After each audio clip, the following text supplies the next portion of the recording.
welcome back to the channel. Today we're going to talk about my Southern Pacific train and how I organize it and how it's probably my best recommended like starter train for DCC and railroad modeling. So let's get into the video. Okay.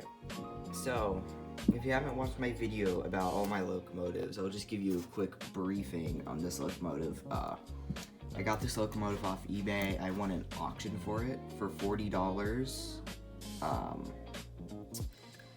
Like it's missing a few things. Like you'd see, it's missing the fan cover here, some paint which I need to replace. Let me warn you once more, when I turn these front and rear lights on, they're new LEDs, but there's no cover on the lights. On camera, the lights will look really blue, and that's because I need to get covers for them. I also need to get another air horn and railings for right here as well. But except for that, yeah, it's a DCC sound locomotive. It was, in my opinion, worth the buy.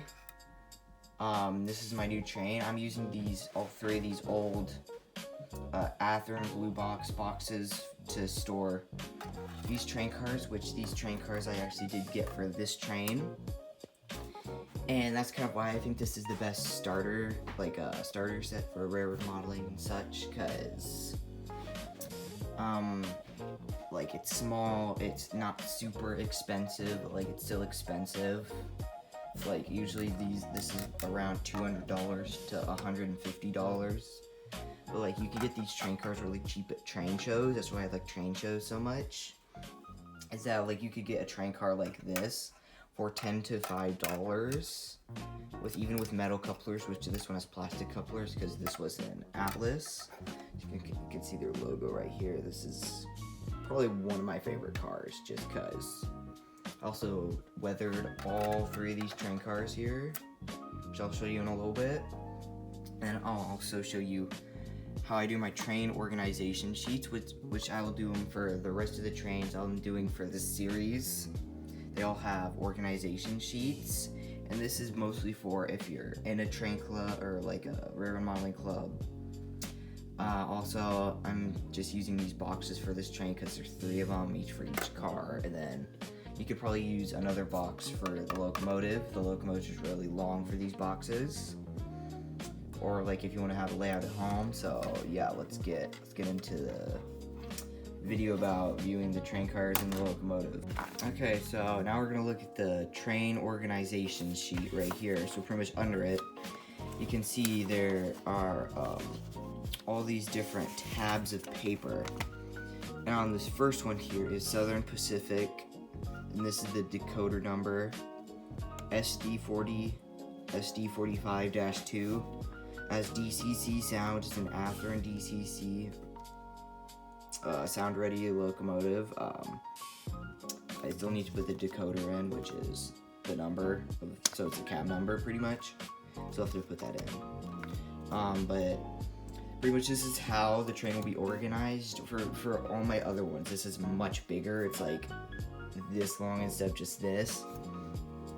And as you can see right here, this is the FRD boxcar 1776, which as you can see, FRD 1776. And then for train cars, I'll do the length, and then I'll do this 3 ratio thing. I'll do metal couplers, and because this car doesn't have metal couplers, it has plastic ones. I just left that blank. It doesn't have metal wheels. This car does have metal wheels, they're just weathered, so like I don't know, it's a little difficult to tell, but as you can see, it does have metal wheels. So metal wheels, and it is weathered, which you can see that it's weathered. And pretty much it'll be locomotive. It's like reading, so you like read like that. So locomotive, and then behind that will be the boxcar, so pretty much that will go there. And like I like to use these when I bring them to, I don't know, railroad modeling clubs for DCC locomotives, which like that's why I think this is the best starter set, because it's pretty much all this. And then next is the Union Pacific Hopper. There's the number. It has metal couplers, metal wheels, and it's weathered. It's 45 feet, which that is HO scale feet. Like this one's 50 scale feet. This one's 45, which it's not exact. It's kind of most of an estimate, but like it's like really, it's not that far fetched. So like 45 feet, as you can see, it's 45, and then meanwhile this one's 50, so you can see it's 5 HO scale feet off, which is not actual feet, it's HO scale feet. So like if you were a little HO scale person, that would be feet all the way across. And then so pretty much it's this car, so you can see right there, that car, which is behind it, and then this car, which is the Norfolk Southern Hopper 467 right there, and that pretty much goes at the end. So, well, like, if you're at a train club and you're putting your train on the track, getting ready to pull it out onto the main line, you won't have to like go and like read over it. I'm pretty sure you'll have it memorized, like which car goes next. Like I mostly have it memorized. I have one of these for my bigger trains. Like it's a little bit more complicated, but like it helps me because I pretty much just have to look at the row name, what type of car it is, and the number, and then I can find out which train goes next. So pretty much I'm going to put these cars on the track in order, and then we'll fire up the locomotive. I'll go and couple them all up. Doop and doop. As you can see, they're all coupled up now. Now I'm going to go over here to the locomotives, which, like, I think it's good to have a starter set, but if you have like a small layout at home like this, just like test locomotives and run them here and there, which like I think it's really nice to have, just because. So yeah, here's a locomotive. I have the number already put in right here. That's the cab number. As you can see, that's what you call it, the cab number, which you can set the number to any 4-digit number by programming it. You can actually do that with the NC Power Cab. Like, I just don't personally do it that way. I actually really like the Broadway Limited HO scale locomotive programmer. That one is just extremely easy to use. I want to get one day, but like there's one at the club that I go to, and I use it all the time for setting locomotive numbers. But actually, when I got this locomotive off eBay, it was already set to the cab number, which was fine because most of all my locomotives are set to the cab number. For example, my like Southern Switcher, which number is 6061, I already have it set to 6061, etc., etc. So yeah, let's fire this locomotive up. Another thing is usually at the train club, which if they use a system, if it's NCE, if it's Digitrax, the system is always going to have a remote, so you can take a remote for that system, put your locomotive on it. Your locomotive will work with NCE and Digitrax because they're both the same thing. You just have to make sure that you don't have like two locomotives and they're both are consisted with NCE. That might sound complicated. Go watch my video on that. I have a video on consisting with NCE if you want to go watch that. It's a cool video. Yeah, so pretty much this locomotive is, as you can see, it's off right now. Like I said, it had sound. And pretty much the startup button is, I'm pretty sure it's 5. So 5 and 6. 6 is the shutdown button. 5 is the startup button. So I hit 5 twice. Hit it twice. As you can see, locomotive starting up. I can also hit the headlight button, which is you could hit 0 or you could hit headlight. Like I said, it looks really blue, but like when I look at it, it looks white. It's like this phenomenon, which I have to get covers for these lights. So like if I back up a lot, they'll look white, and when I zoom in, they'll look blue. So yeah, and then now I can either hit the bell or I can hit 1, because I do the same thing. If I hit 1, as you see, it shows 1, function 1 is on, and when I push again, it turns it off. When I push bell again on here, it's the same thing. Meanwhile, with the horn, it's a little bit different. When you have to push it twice to turn it on and turn it off. Meanwhile, this, you just hold it down.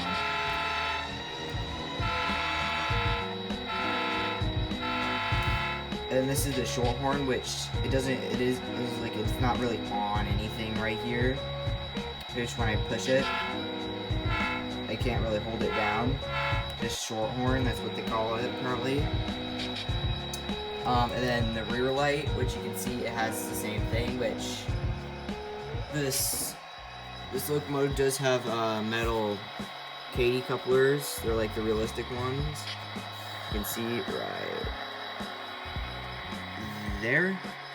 Whoa. There's the couplers, so now I can back it up. By using this knob or the increase button. And yeah, there's the whole train. Which something else, when you're making a train, you want to like stress test your locomotive and see how many cars it can pull up an incline, because clubs, they're like absolutely massive, and you want to make sure like if there are any inclines that your locomotive can easily pull it up, which for this locomotive it can pull for like 20 to 25 cars, and that is 3 cars. This locomotive is fine.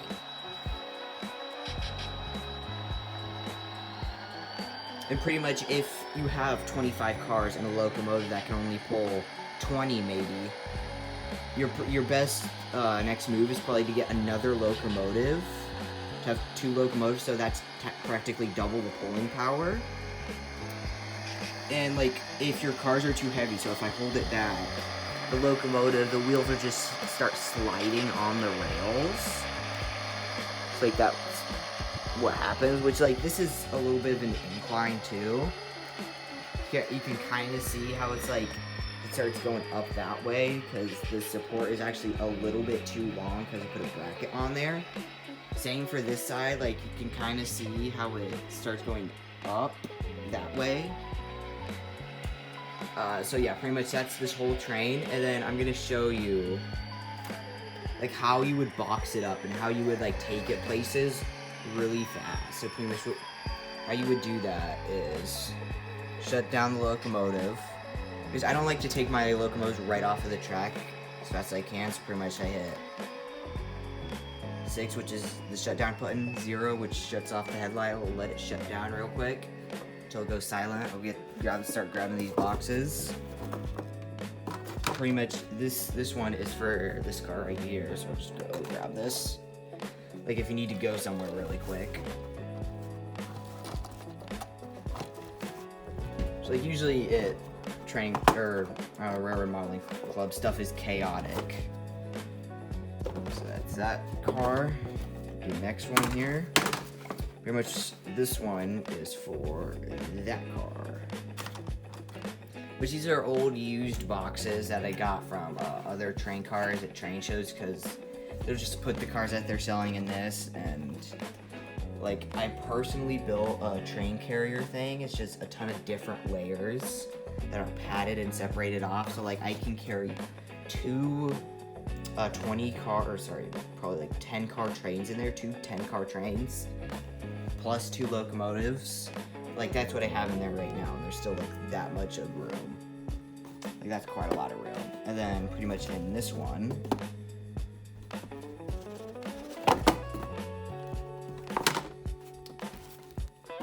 and here, it's actually a locomotive I bought. It was this one at a train show. That's for a separate video.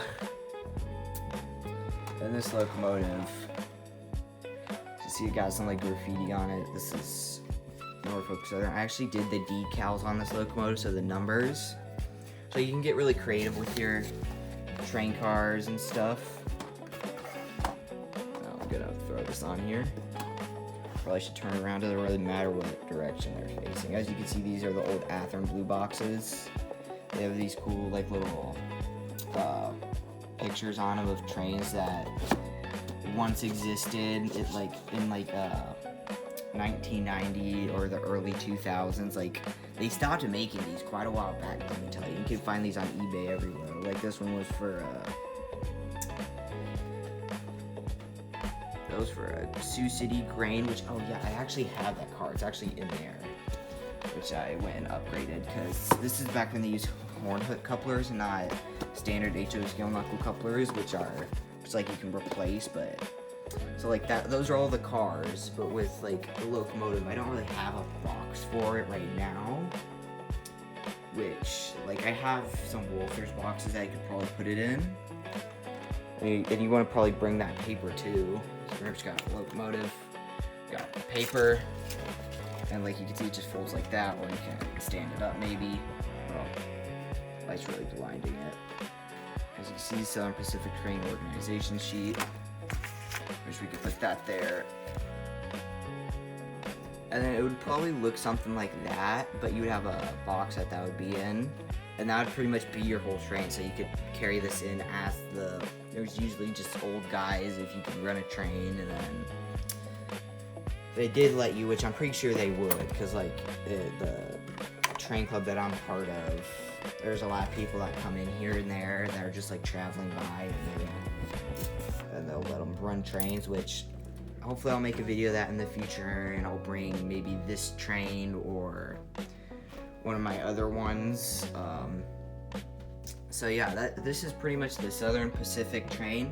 So actually my smallest train and one of my biggest locomotives, because it's a newer train, and those are pretty much its cars, because each of my locomotive kind of like owns its own cars.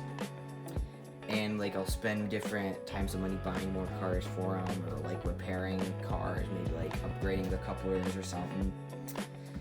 So yeah, thanks for watching, guys. Thanks for watching today's video. Peace out, like and subscribe to the channel if you want to see more awesome videos like this. So yeah.